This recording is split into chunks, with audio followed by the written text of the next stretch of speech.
विवादित बयान पर बीजेपी के एक्शन। नेता प्रतिपक्ष चरणदास महंत के खिलाफ शिकायत दर्ज करवाई गई, जहां भारत निर्वाचन आयोग से की गई है शिकायत। विधानसभा के नेता प्रतिपक्ष ने विवादित बयान दिया था। बीजेपी ने बयान को बताया अमर्यादित और भड़काऊ। बीजेपी के जिला उपाध्यक्ष राजेंद्र पाध्ये ने शिकायत की है भारत निर्वाचन आयोग से। आप ये देखिए कि जो नेता प्रतिपक्ष हैं चरणदास महंत, उन्होंने विवादित बयान दिया था एक सभा के दौरान। उनका ये कहना था कि जो कांग्रेस नेता रहे हैं, जो बीजेपी में शामिल हो चुके हैं कांग्रेस छोड़कर, उन्हें जूते से मारना चाहिए। कठिन समय में कांग्रेस को छोड़े, इन्हें कभी वापस नहीं लिया जाएगा पार्टी में। और इस तरीके का बयान भड़काऊ, विवादास्पद बताते हुए बीजेपी ने इसकी शिकायत भारत निर्वाचन आयोग से की है। विधानसभा के नेता प्रतिपक्ष ने ये विवादित बयान दिया था, जिस पर बीजेपी ने बयान को अमर्यादित और भड़काऊ बताया है। अच्छा लाठी नरेंद्र मोदी के खिलाफ अगर कोई लाठी धर के खड़े हो सकते तो तुम्हारे सांसद खड़े हो सकते। एक संरक्षक चाहिए अच्छा लाठी धर के बांधने वाला। नरेंद्र मोदी के खिलाफ अगर कोई लाठी धर के खड़े हो सकते तो तुम्हारे सांसद खड़े हो सकते।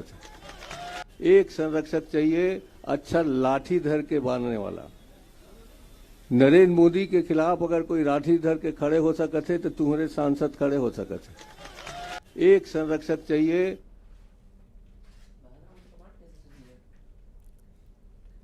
तो सुना आपने नेता प्रतिपक्ष का ये विवादित बयान, जिसमें उन्होंने सीधे तौर पर पीएम को टारगेट किया है और अमर्यादित शब्दों के साथ उन्होंने ये बयान दिया है। अब इस बयान को लेकर बीजेपी ने नाराजगी व्यक्त करते हुए इनके खिलाफ एक्शन लिए जाने की बात सामने आई है। और संवाददाता मिथिलेश जुड़ गए। मिथिलेश, भारत निर्वाचन आयोग से नेता प्रतिपक्ष के लिए शिकायत की गई है। जिस तरीके का विवादित बयान लगातार चरणदास महंत दे रहे हैं, वाकई में कहीं ना कहीं ये अमर्यादित तो है ही, और ये समाज में एक तरीके से नकारात्मक प्रभाव भी जाता है, क्योंकि हिंसा कहीं से भी सही नहीं है। मिथिलेश, निश्चित रूप से यही वजह है कि बीजेपी जो है इस पूरे मामले को गंभीरता से ली है और इसकी पूरी शिकायत जो है वो भारत निर्वाचन आयोग और राज्य निर्वाचन आयोग से की है। जिस तरह से राजनांदगांव में सभा के दौरान में नेता प्रतिपक्ष चरणदास महंत ने विवादित ये बयान दिया था, जिसमें उन्होंने कांग्रेसी कार्यकर्ताओं के साथ साथ जो प्रधानमंत्री पर उंगली उठाई थी, इसे अशोभनीय बताया था और हेट स्पीच बीजेपी ने करार दिया है और इसकी को लेकर उन्होंने इस पूरे मामले में कार्रवाई की मांग की है। तो फिलहाल जो है भारत निर्वाचन आयोग और प्रदेश निर्वाचन आयोग से इसमें शिकायत की गई है और उचित कार्रवाई की मांग की गई है। लगातार ये देखा जा रहा है कि नेतागण विवादित बयान दे रहे हैं। कोई न कोई मामले में ये विवादित बयान जो है इस चुनाव के दौरान देखा जा रहा है। चाहे वो स्लीपर सेल की बात किया जाए, चाहे एक से अधिक नामांकन भरने की बात किया जाए, 384 जो नामांकन पत्र भरने की जो पूर्व सीएम ने घोषणा की थी, इसी तरह से और भी है। तो कहीं ना कहीं कांग्रेस जो पूरी तरह से मामले में घिरती जा रही है। लगातार शिकायत पे शिकायत मिल रही है और न सिर्फ बीजेपी बल्कि कांग्रेस के नेता ही अपनों को घेर रहे हैं। तो कहीं ना कहीं संभलना होगा, क्योंकि कांग्रेस के लिए ये फिर चुनाव जीतना किसी चुनौती से कम नहीं होगा। लगातार इस तरह की बातें सामने आ रही, तो कहीं ना कहीं लोगों में भी आक्रोश देखा जा रहा है। बिल्कुल, बहुत शुक्रिया आपका मिथिलेश जानकारी के लिए। तो जाहिर सी बात है कि लोगों में इसका जो असर है वो होगा, इसका आक्रोश भी होगा। बीजेपी ने इसके चलते भारत निर्वाचन आयोग से शिकायत की है। अगली खबर का रुख करेंगे। बात करेंगे बीजापुर में नक्सली मुठभेड़ से जुड़ी बड़ी खबर, जहां मुठभेड़ में अब तक 13 नक्सलियों के शव बरामद किए जा चुके हैं। आप ये देखिए कि कल ये संख्या पहले 4 थी, फिर 8 हुई और अब 13 नक्सलियों के शव बरामद किए जा चुके हैं। और अब आप ये तस्वीर देखिए, जहां आज सुबह सर्चिंग के बाद जवानों ने 3 और नक्सलियों के शव बरामद किए हैं। करीब 8 घंटे चली मुठभेड़ में डीआरजी, सीआरपीएफ, कोबरा बटालियन और बस्तर बटालियन के जवानों के साथ ही नक्सलियों की कल दिन भर मुठभेड़ चली थी और 13 नक्सलियों के शव बरामद हुए हैं। ना जाने कितने नक्सलियों को नुकसान पहुंचा है, गोली लगी है, और ये कुछ नक्सल सामग्री जो हथियार है वो भी बरामद किए गए हैं। दरअसल यहाँ पर चिंता का विषय ये भी है कि इनके पास इतने आधुनिक जो हथियार है वो कैसे आ गए, और इनके पास से जो सामान बरामद किया गया है वो भी टीवी स्क्रीन पर आप देखिए, बड़ी मात्रा में नक्सल सामग्री मिली है। और अब बात करेंगे उज्जैन की, जहां बदली जाएगी महाकाल लोक की सभी मूर्तियां। जी हां, महाकाल लोक की 106 मूर्तियां बदली जाएंगी। सप्त ऋषियों की मूर्ति गिरने के बाद ये बड़ा फैसला लिया गया है। बंसी पहाड़ के पत्थरों से बनाई जाएंगी मूर्तियां, जहां ये मूर्तियों को नुकसान ना हो सके। आप ये देखेंगे कि जो मूर्तियां बनाई गई हैं वो मूर्तियां गिर गई और कई बार खरोच आ जाती है या टूट जाती है, कोई हिस्सा टूटकर गिर जाता है। तो ये बड़ा सवाल है कि आखिरकार ये जो लापरवाही है, अब इस पर एक सुधार होगा और सप्तऋषि मुनियों के मूर्तियां गिरने के बाद अब यहाँ पर पत्थरों की मूर्तियां बनाई जाएंगी। और संवाददाता अजय पटवा लाइव जुड़ गए हैं। अजय, महाकाल लोक की मूर्तियां बदले जाने की बात सामने आ रही हैं, कारण क्या है, कैसे नुकसान हुआ इन मूर्तियों को? जी देखिए, 11 महीने पहले जो तेज आंधी तूफान आया था, जिसमें 30 किलोमीटर प्रति घंटे की रफ्तार से आंधी तूफान के कारण जो मूर्तियां थी सप्तऋषि की, वो धराशायी हो गई थी। इसी के बाद इन मूर्तियों को जो है तत्काल प्रभाव से नहीं लगवाकर वापस स्थापित किया गया। इसी को लाइफ टाइम है वो आजीवन रहे। इन मूर्तियों की जो अभी लगी है फाइबर की, इनकी जो है 10 साल तक की लाइफ टाइम है, ताकि 10 साल के बाद इनको फिर चेंज करना पड़ेगा। तो ऐसे में सवाल उठ रहा था कि क्यों ना ऐसी मूर्तियां लगाई जाए जो पूरी लाइफ टाइम तक लगी रहे और उनको कोई नुकसान न पहुंचे। अब जो है इन सप्तऋषियों की मूर्तियों को दोबारा लगाने का कार्य जो है शुरू किया जा रहा है, जिसमें राजस्थान के बंसी पर्वत के जो पत्थर हैं जिसको तराशने का काम किया जाएगा, जिसमें राजस्थान और उड़ीसा के जो कारीगर हैं वो इनको बनाने का कार्य करेंगे और इन मूर्तियों को जो है धीरे धीरे कर जो है 106। बिल्कुल, बहुत शुक्रिया आपका अजय जानकारी के लिए।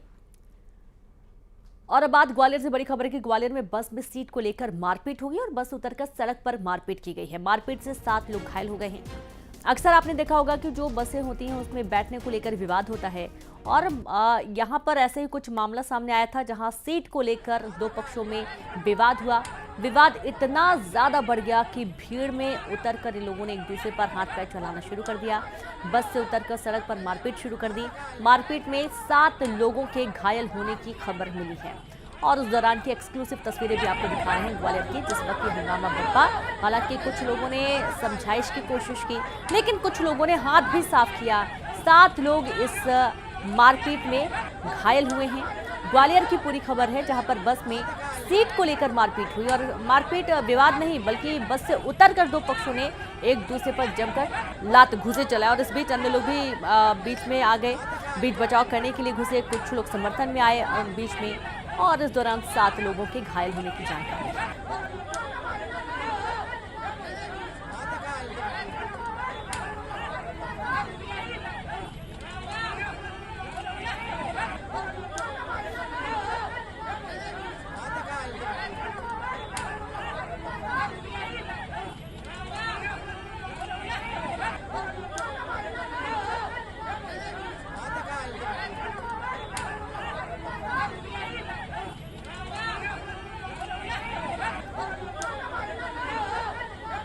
और संवाददाता सुशील कौशिक जुड़ गए हैं। सुशील, बस में सीट को लेकर मारपीट हुई, आप क्या था ये पूरा विवाद, मामला बताएं।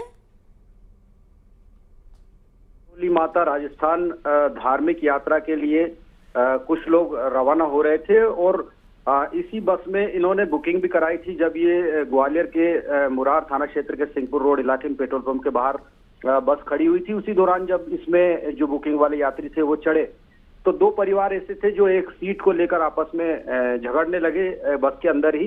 इसमें बेटू गांधी और विक्रम प्रजापति दोनों के परिवार थे। इन परिवारों ने उस सीट पर बैठने के लिए जिद की और जब एक दूसरे से विवाद हुआ तो ये सड़क पर बस से सड़क पर उतर आए दोनों परिवार के लोग और उसके बाद एक दूसरे से मारपीट करने लगे। कुछ लोगों ने बीच बचाव कराने का प्रयास किया, लेकिन दोनों परिवारों में जमकर मारपीट हुई। इस मारपीट में 4 महिलाओं सहित कुल 7 लोग घायल हो गए। जो मौके पर मौजूद थे लोग, उन्होंने इस घटना का वीडियो बनाया जो वायरल भी हुआ है। पुलिस ने इसमें जो दोनों पक्ष बेटू गांधी और विक्रम प्रजापति, इन दोनों की रिपोर्ट पर देर रात मुरार थाने में मारपीट सहित अन्य धाराओं में केस दर्ज किया है और पुलिस इस मामले में अगली कार्रवाई कर रही है। लेकिन ये बड़ी हैरत वाली बात है कि माता के दर्शन के लिए धार्मिक यात्रा पर जाने के दौरान बस में महज एक सीट के लिए 2 परिवार इस तरह से भिड़े कि जिसमें 4 महिलाओं सहित 7 लोग घायल हो गए। पुलिस इसमें अगली कार्रवाई कर रही है। बहुत शुक्रिया आपका जानकारी के लिए सुशील। तो अब पुलिस पूरे मामले की जांच में जुट गई है। एक सीट को लेकर विवाद और विवाद इतना बढ़ गया कि 2 पक्ष आपस में भिड़ गए।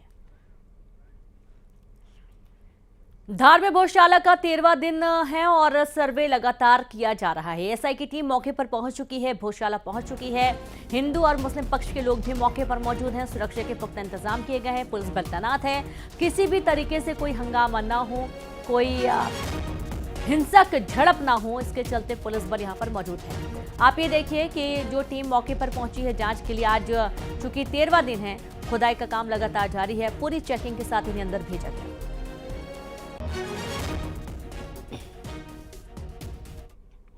भोजशाला का सर्वे लगातार जारी है। एएसआई की टीम लगातार भोजशाला का सर्वे कर रही है। सर्वे का आज 13वां दिन है। वो 13वें दिन का सर्वे अभी शुरू हो चुका है। एएसआई की टीम जो है भोजशाला के अंदर दाखिल हो चुकी है। एएसआई की टीम के साथ ही हिंदू और मुस्लिम पक्षकार के लोग भी शामिल हैं। साथ ही कुछ वर्कर भी भोजशाला के अंदर शामिल है जो सर्वे में मदद कर रहे हैं। वहीं दूसरी ओर आज एक नई बात आई है कि हिंदू फ्रंट फॉर जस्टिस की राष्ट्रीय अध्यक्ष रंजना अग्निहोत्री आज धार पहुंचने वाली है।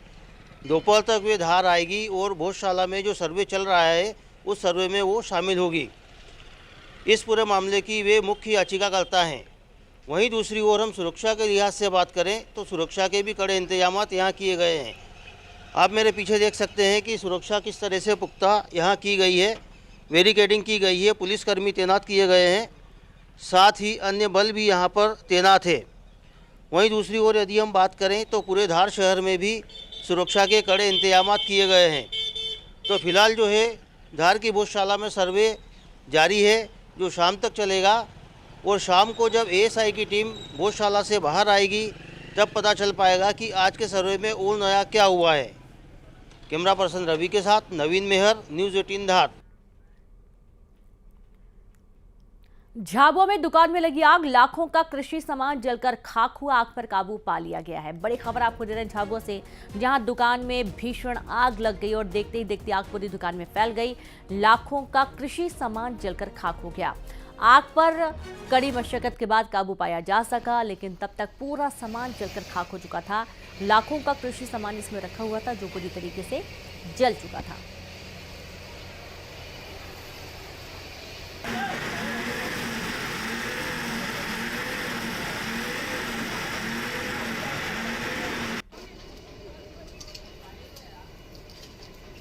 बोलो जल्दी आओ, आग लग गई, पाइप रखे तो मैं हमारा पकड़े यार।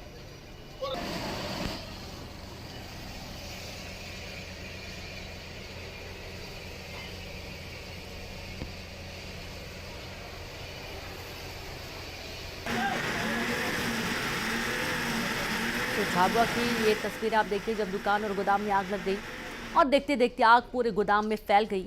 लाखों के नुकसान की बात सामने आई है। दमकल की टीम मौके पर पहुंची, आग को बुझाने के तमाम प्रयास किए गए, लेकिन लाखों का कृषि सामान जो रखा हुआ था वो जलकर खाक हो चुका है। झाबुआ का पूरा मामला, देर रात आग लगी थी और ये आग कैसे लगी है फिलहाल कारण अज्ञात है। जांच की जा रही है कि दुकान और गोदाम में आग लगी कैसे। हालांकि कोई जनहानि नहीं हुई है, ना ही कोई इसमें हताहत हुआ है, लेकिन आप ये देखिए कि जिस तरीके से आग भड़क रही है ये और भी फैल सकती थी, बाकी लोग को भी इससे नुकसान हो सकता था। हालांकि यहाँ पर मौजूद लोगों ने आग को बुझाने के तमाम प्रयास किए। जब नहीं बुझा पाए तुरंत दमकल विभाग मौके पर पहुंचा और आग को बुझाने की कोशिश में जुटा रहा। जबलपुर में बीजेपी के राष्ट्रीय अध्यक्ष जेपी नड्डा पद्मश्री से सम्मानित डॉक्टर एमसी डावर के घर पहुंचे। नड्डा के साथ मुख्यमंत्री डॉक्टर मोहन यादव भी मौजूद रहे। नड्डा ने करीब आधे घंटे तक डावर परिवार के साथ चर्चा की। डॉक्टर एमसी डावर ने कई सालों पहले गरीबों के लिए सस्ते इलाज की शुरुआत की थी। हाल ही में डॉक्टर डावर को पद्मश्री से सम्मानित किया गया है।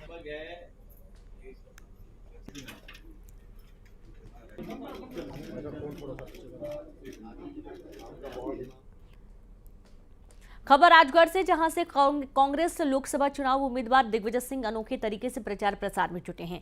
पदयात्रा कर प्रचार प्रसार कर रहे हैं, साथ ही स्थानीय लोगों के साथ भजन कीर्तन करते नजर आए। तस्वीरों में देख सकते हैं, भजन के माध्यम से वोट की जोरदार अपील कर रहे हैं। अपने भजन के माध्यम से बीजेपी पर निशाना भी साधा जा रहा है। बड़ी खबर आपको दे रहे हैं राजगढ़ से, जहां से कांग्रेस लोकसभा चुनाव उम्मीदवार दिग्विजय सिंह अनोखे तरीके से प्रचार प्रसार में जुटे नजर आए। उन्होंने पदयात्रा की शुरुआत कर दी है। स्थानीय लोगों के साथ भजन कीर्तन करते हुए नजर आए हैं और तस्वीरें आपके सामने हैं, जहां ढोल बजाते हुए, मंजीरा बजाते हुए लोग आगे बढ़ रहे हैं। और अब ग्वालियर से बड़ी खबर का जिक्र करेंगे, जहां स्वास्थ्य विभाग ने 9 क्लिनिक सील कर दिए हैं। बिना रजिस्ट्रेशन के चल रहे थे clinic. CMHO doctor RK Rajoria ने सील कराए क्लिनिक। कुछ क्लिनिक पर झोला छाप इलाज कर रहे थे।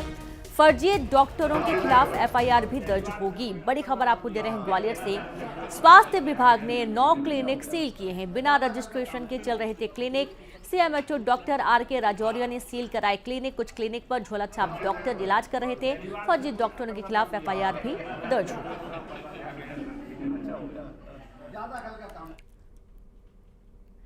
ग्वालियर में धार्मिक आयोजन में सीएमओ ने ठुमके लगाए। दतिया जिले का सीएमओ और सफाई दारोगा ने जमकर डांस किया। डांस का वीडियो सोशल मीडिया पर वायरल हो रहा है। गोलेश्वर महादेव मंदिर पर 21 मार्च को था मेले का आयोजन। सफाई दारोगा को नोटिस जारी किया गया है। बड़ी खबर है ग्वालियर से। धार्मिक आयोजन में सीएमओ ने ठुमके लगाए और ये ठुमके लगाने का वीडियो अब तेजी से वायरल हुआ है, जिस पर एक्शन लिया गया।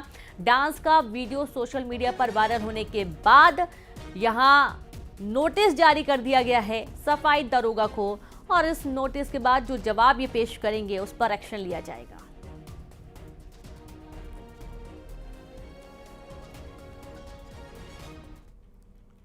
अब अंबिकापुर से खबर है, जहां पर बेटे ने पिता के घर में आग लगाई। घर में रखा सामान जलकर खाक हो गया।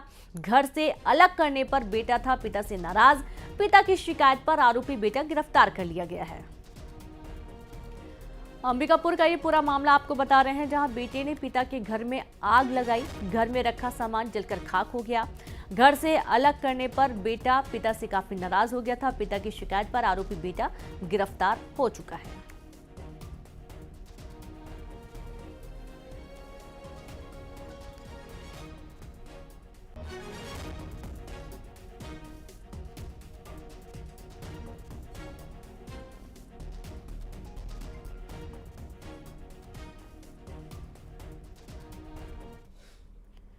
एमपी में अब नई दरों पर होगी रजिस्ट्री। नई कलेक्टर गाइडलाइन को चुनाव आयोग से मंजूरी मिली है। 24 घंटे में सिस्टम अपडेट होने पर नए रेट पर होगी रजिस्ट्री। 1,12,000 में से 60,000 जगहों पर आज से बढ़ेंगे 5 से 20% दाम। भोपाल में 1300, इंदौर में 2400, जबलपुर में 1200 और ग्वालियर में 1376 लोकेशन पर रेट बढ़ा दिए जाएंगे। तो अब नई दरों पर होगी रजिस्ट्री। आप ये देखिए कि एमपी में रजिस्ट्री की जो रकम है वो बढ़ा दी गई है। नई कलेक्टर गाइडलाइन को चुनाव आयोग से मंजूरी मिल गई है। 24 घंटे में सिस्टम अपडेट होने पर नए रेट पर रजिस्ट्री करवाई जाएगी। 1,12,000 में से 60,000 जगहों पर आज से 5 से 20% दाम बढ़ जाएंगे। और भोपाल में 1300, इंदौर में 2400, जबलपुर में 1200 और ग्वालियर में 1376 लोकेशन पर बढ़ेंगे रेट।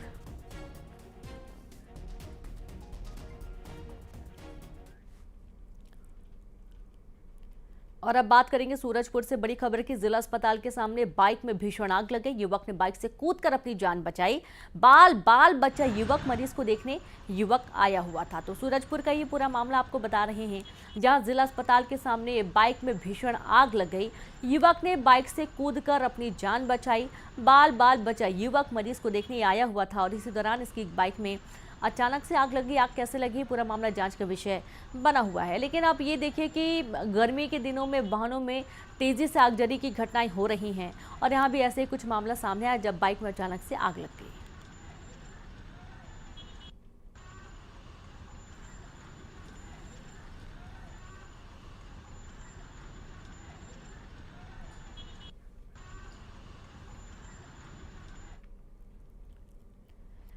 और चलिए अब देखेंगे तेज अंदाज में 20 बड़ी खबरें।